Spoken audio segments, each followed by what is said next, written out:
ಈ ವಿಡಿಯೋದಲ್ಲಿ return on equity ಅಂದರೆ ಏನು ಅಂತ ತಿಳ್ಕೊಳ್ಳೋಣ. ರಿಟರ್ನ್ ಆನ್ ಈಕ್ವಿಟಿ ಅಂದರೆ ಎಷ್ಟು ರಿಟರ್ನ್ಸ್ ಜನರೇಟ್ ಮಾಡ್ತಿದೆ ಕಂಪ್ನಿ ಈಕ್ವಿಟಿಗೆ ಅನ್ನೋದು return on equity. For example, ನಾವಿವಾಗ ಯಾವುದೇ ಕಂಪ್ನಿದು ಯಾವುದೇ ಕಂಪ್ನಿಯಲ್ಲಿ ಇನ್ವೆಸ್ಟ್ ಮಾಡಬೇಕಂದ್ರೆ ಫಸ್ಟಿಂಗ್ ನಾವು ನೋಡಬೇಕಾಗಿರೋದು ರಿಟರ್ನ್ ಆನ್ ಈಕ್ವಿಟಿ ರೇಷಿಯೋ. ಅದು ಸಿಂಗಲ್ ಡಿಜಿಟಲ್ ಗ್ರೋತ್ ಆಗ್ತಿದೆ, ಡಬಲ್ ಡಿಜಿಟಲ್ ಗ್ರೋತ್ ಆಗ್ತಿದೆ ಅನ್ನೋದು ನಾವು ಚೆಕ್ ಮಾಡಬೇಕು. ಏಕೆ ಸಿಂಗಲ್ ಡಿಜಿಟಲ್ ಗ್ರೋ ಆಗ್ತಿದೆ ಅಂದರೆ, ಫಾರ್ ಎಕ್ಸಾಂಪಲ್ ನೀವು ಈಗ ಬ್ಯಾಂಕಲ್ಲಿ ಎಫ್ ಡಿಗೆ ಇನ್ವೆಸ್ಟ್ ಮಾಡಿರ್ತೀರ, ನಮ್ಗೆ ಅಲ್ಲಿ ಇಂಟ್ರೆಸ್ಟ್ ಎಷ್ಟು ಬರುತ್ತೆ? 7 to 8% ಇಂಟ್ರೆಸ್ಟ್ ಬರುತ್ತೆ. ಅದಕ್ಕೆ ಸಿಂಗಲ್ ಡಿಜಿಟಲ್ ಗ್ರೋತ್ ಆಗ್ತಿದೆ, ನಮ್ಗೆ ಅಷ್ಟು ರಿಟರ್ನ್ಸ್ ಕಡಿಮೆ. ಅದಕ್ಕಿಂತ ಚೆನ್ನಾಗಿ ಗ್ರೋ ಆಗಬೇಕಂದ್ರೆ ಇವಾಗ ಸ್ಟಾಕ್ ಮಾರ್ಕೆಟಲ್ಲಿ ಇನ್ವೆಸ್ಟ್ ಮಾಡ್ತೀವಿ. ಸ್ಟಾಕ್ ಮಾರ್ಕೆಟಲ್ಲಿ ಇನ್ವೆಸ್ಟ್ ಮಾಡಿದಾಗ ಅದು ಡಬಲ್ ಡಿಜಿಟಲ್ ಗ್ರೋತ್ ಆಗ್ತಿದೆ. ಡಬಲ್ ಡಿಜಿಟಲ್ ಇವಾಗ ROE ಫಾರ್ ಎಕ್ಸಾಂಪಲ್ 17%, 15%, 18% ಆ ರೀತಿ ಗ್ರೋತ್ ಆಗ್ತಿದೆ ಅಂದರೆ ಡಬಲ್ ಡಿಜಿಟಲ್ ಗ್ರೋತ್ ಆಗ್ತಿದೆ ಅಂದರೆ ಕಂಪನಿ ಚೆನ್ನಾಗಿ ಗ್ರೋ ಆಗ್ತಿದೆ ಅಂದರೆ ನಾವು ಶೇರ್ ಹೋಲ್ಡರ್ಸ್ಗೆ ಒಳ್ಳೆ ರಿಟರ್ನ್ ಜನ್ರೇಟ್ ಮಾಡ್ತಿದೆ ಅಂತ ರಿಟರ್ನ್ ಆನ್ ಈಕ್ವಿಟಿ. ಅದೇ ನಾವು FDಯಲ್ಲಿದ್ದಾಗ ಕಡಿಮೆ ಸಿಂಗಲ್ ಡಿಜಿಟ್ ಇದೆ. ಅದೇ ನಮಗೆ ಡಬಲ್ ಡಿಜಿಟಲ್ ಗ್ರೋ ಆಗಿದ್ರೆ ಅದಕ್ಕಿಂತ FDಗಿಂತ ಬೆಟರ್ ರಿಟರ್ನ್ಸ್ ಬರುತ್ತೆ ಅನ್ನೋದಕ್ಕೆ ಸ್ಟಾಕ್ ಮಾರ್ಕೆಟಲ್ಲಿ ನಾವು ಇನ್ವೆಸ್ಟ್ ಮಾಡ್ತೀವಿ. ನಾವು ಯಾವಾಗಲೇ ಆಗಲಿ ಇನ್ವೆಸ್ಟ್ ಮಾಡಿದಾಗ ರಿಟರ್ನ್ ಆನ್ ಈಕ್ವಿಟಿ ಚೆಕ್ ಮಾಡಲೇಬೇಕು. ಏನಿದೆ ರಿಟರ್ನ್ ಆನ್ ಈಕ್ವಿಟಿ ಪ್ರಾಫಿಟ್ ಇದು ಫಾರ್ಮುಲಾ ಏನು ಅಂದರೆ ನೆಟ್ ಪ್ರಾಫಿಟ್, ಅದು ನೆಟ್ ಇನ್ಕಮ್ ಕಂಪ್ನಿದು ಆ್ಯನ್ಯಲ್ದು ನೆಟ್ ಇನ್ಕಮ್ ಎಷ್ಟಿದೆಯೋ upon share holders equity. Share holders equity ಅಂದರೂ ಒಂದೇ, ಕಂಪ್ನಿದು ನೆಟ್ವರ್ತ್ ಅಂದರೂ ಒಂದೇ. ಕಂಪ್ನಿಗೆ ನೆಟ್ವರ್ತ್ ಇರುತ್ತಲ್ವ, ಅಂದರೆ ಇದರಲ್ಲಿ ನೆಟ್ವರ್ತಲ್ಲಿ ಅವ್ರದ್ದು ಯಾವುದೇ ಸಾಲ ಯಾವುದೇ ಇರೋಲ್ಲ, ಜಸ್ಟ್ ಅವ್ರದ್ದು ಕಂಪ್ನಿದು ಎಷ್ಟಿದೆ ನೆಟ್ವರ್ತ್ ಅದು ಮಾತ್ರ ಇಲ್ಲಿ ನೆಟ್ ಇನ್ಕಮು. ಅದಕ್ಕೆ ಶೇರ್ ಹೋಲ್ಡರ್ಸ್ ಈಕ್ವಿಟಿ ಇದಕ್ಕೆ ಎಷ್ಟು ರಿಟರ್ನ್ಸ್ ಜನ್ರೇಟ್ ಮಾಡ್ತಿದೆ, ಎಷ್ಟು ಪಟ್ಟು ರಿಟರ್ನ್ಸ್ ಜನ್ರೇಟ್ ಮಾಡ್ತಿದೆ ಅಂತ. ಇದರಲ್ಲಿ ನಮಗೆ ಇವಾಗ ಸಿಂಗಲ್ ಡಿಜಿಟಲ್ ಬಂದರೆ ಕಂಪ್ನಿ ಚೆನ್ನಾಗಿಲ್ಲ ಅಂತ. ಅದೇ ಇನ್ ಕೇಸ್ ನಮಗೆ ಡಬಲ್ ಡಿಜಿಟಲ್ ಗ್ರೋತ್ ಆಗ್ತಿದೆ ಅಂದರೆ ಚೆನ್ನಾಗೆ ಕಂಪ್ನಿ ಪ್ರಾಫಿಟ್ಸ್ ಜನ್ರೇಟ್ ಮಾಡ್ತಿದೆ, ಸೇಲ್ಸ್ ಜನ್ರೇಟ್ ಆಗ್ತಿದೆ ಅಂತ. ಇದನ್ನು ರಿಟರ್ನ್ ಆನ್ ಈಕ್ವಿಟಿನ ನಾವು ಇಲ್ಲಿ ಹೇಗೆ ಕಂಡುಹಿಡಿಬೋದು ಅಂದರೆ, ನಾವು ಇಲ್ಲಿ screener.in ಬಂದು ನೀವು ಯಾವುದೇ ಕಂಪ್ನಿದು ಬೇಕಂದರೆ ರಿಟರ್ನ್ ಆನ್ ಈಕ್ವಿಟಿ ನಾವು ಇಲ್ಲಿ ಚೆಕ್ ಮಾಡ್ಬೋದು. ಫಾರ್ ಎಕ್ಸಾಂಪಲ್ ನನಗೆ ಇವಾಗ SJS ಎಂಟರ್ಪ್ರೈಸ್ ಅನ್ನೋದು ಒಂದು ಕಂಪ್ನಿದು ಚೆಕ್ ಮಾಡಬೇಕಂದ್ರೆ ಇಲ್ಲಿ ಟೈಪ್ ಮಾಡಿದಾಗ ನಮ್ಗೆ ಇಲ್ಲಿ ಸಿಗುತ್ತೆ ಕಂಪ್ನಿದು. ಇಲ್ಲಿ ROE ಅಂತ ಒಂದು ಇದೆ. ROE ಅಂದರೆ return on equity. Return on equity ನೋಡಿ, ಇಲ್ಲಿ ನೀವು ಡಬಲ್ ಡಿಜಿಟ್ ಅಂದರೆ ಯಾವುದೇ ಕಂಪ್ನಿದು ಡಬಲ್ ಡಿಜಿಟ್ ಇದೆ ಅಂದರೆ ಕಂಪ್ನಿ ಚೆನ್ನಾಗಿ ಗ್ರೋತ್ ಅಂದರೆ ನಾವು ಇದು ಫರ್ದರ್ ಸ್ಟಡಿ ಮಾಡ್ಬೋದು. ಇನ್ ಕೇಸ್ ನಾವು ಇವಾಗ ಏನಾದರೂ ಕಡಿಮೆ ಗ್ರೋತ್ ಇದೆ, ಚೆನ್ನಾಗಿ ಗ್ರೋತ್ ಆಗ್ತಿಲ್ಲ ಅಂದರೆ ನಾವು ಫಿಲ್ಟರ್ ಮಾಡ್ಬೋದು ಸ್ಟಾಕ್ಸ್ನ. ಇನ್ ಕೇಸ್ ನಮ್ಗೆ ಇಲ್ಲಿ ಚೆನ್ನಾಗಿಲ್ಲ ಅಂದರೆ return on equity it's better to avoid ಅನ್ನೋದು ಇದರಿಂದ ನಾವು ತಿಳ್ಕೊಬೋದು. ಈಗ ರಿಟರ್ನ್ ಆನ್ ಈಕ್ವಿಟಿ ಇಲ್ಲಿ ಡೈರೆಕ್ಟಾಗಿ ಕೊಟ್ಟರೆ, ಇನ್ ಕೇಸ್ ನಾವೇ ಮ್ಯಾನ್ಯಲಾಗಿ ಫೈಂಡ್ ಮಾಡಬೇಕಂದ್ರೂ ನಾವು ಇಲ್ಲಿ ಕೆಳಗೆ ಬಂದಾಗ ಇಲ್ಲಿ ಸ್ಕ್ರಾಲ್ ಡೌನ್ ಮಾಡಿದಾಗ ಇಲ್ಲಿ ನಿಮಗೆ ಇದು ಬಂದು ಕ್ವಾರ್ಟರ್ಲಿ ರಿಸಲ್ಟ್ಸ್. ನಮಗೆ ಕ್ವಾರ್ಟರ್ಲಿ ಇದು ಬೇಕಿಲ್ಲ, ಆ್ಯನ್ಯಲ್ದು ಪ್ರಾಫಿಟ್ ಎಷ್ಟಿದೆ ಅಂತ ನೋಡಬೇಕು. ಇಲ್ಲಿ ಪ್ರಾಫಿಟ್ ಆ್ಯಂಡ್ ಲಾಸ್ ಆ್ಯನ್ಯಲ್ ಅಂತ ಇಲ್ಲಿ ನೋಡ್ಬೋದು ನೀವು. Every annual March total 1 year financial ಇಯರ್ದು ಮಾರ್ಚ್ 23, 24 ಈ ರೀತಿ 1 yearದು ಫುಲ್ಲು ನಮ್ಮ ಫೈನಾನ್ಷಿಯಲ್ ಇಯರ್ದು ಸಿಗುತ್ತೆ. ನೀವು ಇಲ್ಲಿ ಬಂದು ನೋಡಿ, ಇಲ್ಲಿ ನೆಟ್ ಪ್ರಾಫಿಟ್ ಅಂತಿದೆಯಲ್ಲ 172, ಇದು ಬಂದು ನೆಟ್ ಇನ್ಕಮ್, ನೆಟ್ ಪ್ರಾಫಿಟ್ ಆದರೂ ಅನ್ಬೋದು.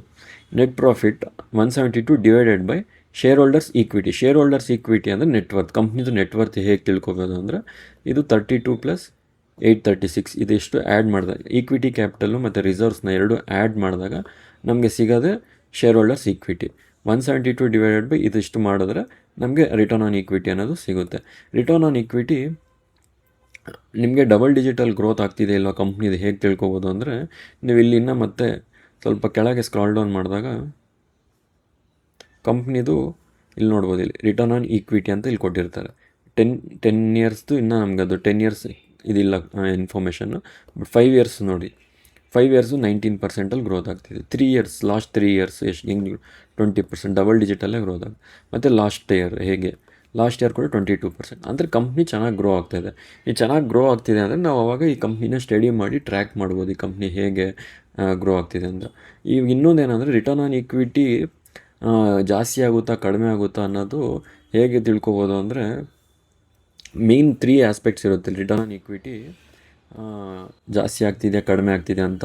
ಯಾವುದ್ರಲ್ಲಿ ಗೊತ್ತಾಗುತ್ತೆ ಅಂದರೆ DuPont analysis, ROE DuPont analysis ಅಂತಾರೆ.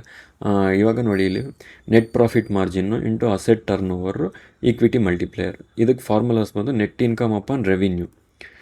ಅಸೆಟ್ ಟರ್ನ್ ಓವರ್ಗೆ ಬಂದು revenue upon assets. Equity multiplier ಬಂದು ಅಸೆಟ್ಸ್ ಅಪಾನ್ ಈಕ್ವಿಟಿ. ಇವಾಗ ರೆವಿನ್ಯೂ ಮತ್ತು ರೆವಿನ್ಯೂ ಇದು ಮಾಡಿದ್ರೆ ಕ್ಯಾನ್ಸಲ್ ಮಾಡಿದಾಗ ಅಸೆಟ್ ಮತ್ತು ಈ ಅಸೆಟ್ ಕ್ಯಾನ್ಸಲ್ ಮಾಡಿದಾಗ ನಮ್ಗೆ ಸಿಗೋದೆ ನೆಟ್ ಇನ್ಕಮ್ ಅಪಾನ್ ಈಕ್ವಿಟಿ. ಇದೆ ROE ಫಾರ್ಮುಲಾ ನಾವು ನೋಡೋದಲ್ಲ. Net income upon share holders equity ಅಂದರೂ ಒಂದೇ, ಈಕ್ವಿಟಿ ಅಂದರೂ ಒಂದೇ. ಇಲ್ಲಿ ನೆಟ್ ಪ್ರಾಫಿಟ್ ಮಾರ್ಜಿನ್ ಹೇಗೆ ಕಂಡುಹಿಡಿಬೋದು ಅಂದರೆ, ನೀವು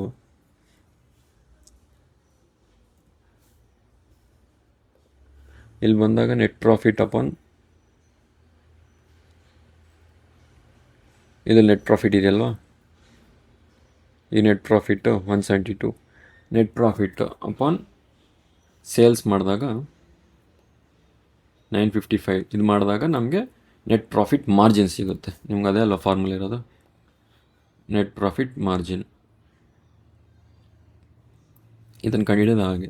ಅಂದರೆ ಇವಾಗ ನಮಗೆ ಇದು ಇನ್ ಕೇಸ್ ನಮ್ಗೆ ಏನಾದರೂ ರೆವಿನ್ಯೂ ಇನ್ಕ್ರೀಸ್ ಆಗಿದೆ, ಇನ್ಕಮ್ ಇನ್ಕ್ರೀಸ್ ಆಗಿದೆ ಅಂದರೂ ನಮಗೆ ROI ಅನ್ನೋದು ಚೆನ್ನಾಗೇ ಗ್ರೋ ಆಗ್ತಿದೆ ಅಂತ. ಈ 3 ಆಸ್ಪೆಕ್ಟು ಇಂಪ್ರೂವ್ ಆಗ್ತಿದೆ ಅಂದರೆ ಓವರ್ ಆಲ್ ಕಂಪ್ನಿ ಗ್ರೋತ್ ಚೆನ್ನಾಗಿದೆ ಅಂತ. ಇವಾಗ ಅಸೆಟ್ ಟರ್ನ್ ಓವರ್ ರೇಷಿಯೋ ಇದನ್ನು ಇಂಪ್ರೂವ್ ಆಗಿದೆ ಅಂದರೆ ನಮಗೆ ಇದು ಕಂಪ್ನಿ ಗ್ರೋತ್ ಚೆನ್ನಾಗಿದೆ ಅಂತ.